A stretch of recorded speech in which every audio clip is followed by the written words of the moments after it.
ನೀವೇನಾದ್ರೂ ಕಾಲೇಜ್ಗೆ ಅಥವಾ ಆಫೀಸ್ಗೆ ಹೋಗ್ತಾ ಇದ್ರೆ ಬೆಳಗ್ಗೆ ಹೊತ್ತು ತುಂಬಾ ಎಫರ್ಟ್ ಹಾಕಿ ಹೇರ್ ಸ್ಟೈಲ್ ಮಾಡ್ಕೊಳಕ್ ಆಗದೆ ಹೋದ್ರು ಈ ಒಂದು ಸಿಂಪಲ್ ಹೇರ್ ಸ್ಟೈಲ್ ನ ಟ್ರೈ ಮಾಡಿ, ತುಂಬಾನೇ ಚೆನ್ನಾಗಿ ಕಾಣುತ್ತೆ. ಹೇರ್ಸ್ ನ ಸೆಂಟರ್ ಪಾರ್ಟಿಷನ್ ನ ಮಾಡ್ಕೊಂಡು ನಿಮ್ಮ ಫ್ರಂಟ್ ಬ್ಯಾಂಗ್ಸ್ ನ ಮಾತ್ರ ಮುಂದೆ ತಗೊಳ್ಳಿ. ವಿತೌಟ್ ಕೂಂಬ್ ನ ಕೂಡ ಯೂಸ್ ಮಾಡ್ದಂಗೆ ಆರಾಮಾಗಿ ಕೈಯಲ್ಲೇ ಹಾಕೊಬಹುದು. ಅಷ್ಟು ಸಿಂಪಲ್ ಅಂಡ್ ಈಸಿ. ನೀವೇನಾದ್ರೂ ಲಾಂಗ್ ಆಗಿ ನಿಮ್ಮ ಬ್ಯಾಂಗ್ಸ್ ನ ಕಟ್ ಮಾಡಿಸಿದ್ರೆ ಸೆಂಟರ್ ಪಾರ್ಟಿಷನ್ ಮಾಡ್ಕೊಂಡ್ ಆದ್ಮೇಲೆ ನಿಮ್ಮ ಬ್ಯಾಂಗ್ಸ್ ನ ಒಂದು ರಬ್ಬರ್ ಮಾಡಿ ಟೈ ಮಾಡ್ಕೊಳ್ಳಿ. ನಂದೇನ್ ಅಷ್ಟು ಲಾಂಗ್ ಇಲ್ಲ, ಸ್ವಲ್ಪ ಶಾರ್ಟ್ ಇರೋದ್ರಿಂದ ಐ ಕ್ಯಾನ್ ಮ್ಯಾನೇಜ್. ನೀವು ಬ್ಯಾಕ್ ಜಡೆನ ಎಣ್ಕೊಬೇಕಾಗತ್ತೆ, ಜಾಸ್ತಿ ಟೈಟ್ ಆಗು ಹಾಕೊಂಡ್ಬೇಡಿ. ನಾನು ಇವಾಗ 3 ಕಾಲಿನ ಜಡೆ ಹಾಕೊಂತಾ ಇದ್ದೀನಿ, ನೀವು 4 ಕಾಲಿನ ಜಡೆ ಬೇಕಾದ್ರೂ ಹಾಕೊಂಡ್ಬೋದು. ಎರಡು ಈ ತರ ಎಣ್ಕೊಂಡಾದ್ಮೇಲೆ ನಿಮ್ಮ ಎಲ್ಲಾ ಕೂದಲು ಕೂಡ ಮುಂದೆ ಹಾಕೊಳ್ಳಿ. ನೀಟಾಗಿ ನಿಮ್ಮ ಹೇರ್ಸ್ ನ ಬ್ರೇಡ್ ಮಾಡ್ಕೊಳ್ಳಿ, ಜಾಸ್ತಿ ಟೈಟ್ ಆಗು ಬ್ರೇಡ್ ಮಾಡಬೇಡಿ.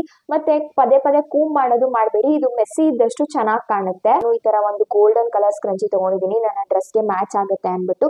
ಜಾಸ್ತಿ ಕೂದಲನ್ನೇ ಬಿಡಿ, ಇನ್ನು ಚೆನ್ನಾಗಿ ಕಾಣುತ್ತೆ. ನಿಮ್ಮ ಹೇರ್ ಬೌನ್ಸಿ ಆಗಿ ಮತ್ತೆ ವಾಲ್ಯೂಮ್ ಇದೆ ನಿಮ್ಮ ಹೇರ್ಸ್ ಅಲ್ಲಿ ಅಂತ ಅನ್ಸುತ್ತೆ. ಈಗ ಬ್ರೇಡ್ ಮಾಡಿದೀವಲ್ಲ, ಇದನ್ನ ಒಂದ್ ಸ್ವಲ್ಪ ಲೂಸ್ ಮಾಡ್ಕೊಳ್ಳಿ, ಸೊ ದಟ್ ನಿಮ್ಮ ಹೇರ್ಸ್ ಸ್ವಲ್ಪ ದಪ್ಪ ಇದೆ ಅಂತ ಚೆನ್ನಾಗಿ ಗೊತ್ತಾಗುತ್ತೆ. ಬ್ಯಾಂಗ್ಸ್ ಕೂಡ ಮುಂದೆ ತಗೊಂಡು ಒಂದ್ಸತಿ ಕೂಮ್ ಮಾಡ್ಕೊಂತೀನಿ. ಈ ತರ ನೀಟಾಗಿ ಟ್ಯಾಂಗಲ್ಸ್ ಏನು ಇಲ್ದಂಗೆ ಕೂಮ್ ಮಾಡ್ಕೊಳ್ಳಿ.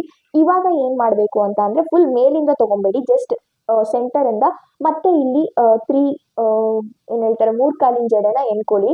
ಸುಮ್ನೆ ಲೂಸ್ ಆಗಿ, ಫುಲ್ ಅಂದ್ರೆ ಫುಲ್ ಲೂಸ್ ಆಗಿ ಹಾಕೊಬೇಕು, ಜಾಸ್ತಿ ಟೈಟ್ ಆಗಿ ಇದನ್ನ ಹಾಕೊಂಡ್ಬಾರ್ದು. ಈ ತರ ಒಂದ್ ಸ್ವಲ್ಪ ಎಣ್ಕೊಂಡು ಲಾಸ್ಟ್ ತನಕ, ತೀರಾ ಲಾಸ್ಟ್ ಬೇಡ, ಒಂದ್ ಸ್ವಲ್ಪ ಕೂದಲನ್ನ ಬಿಡಿ.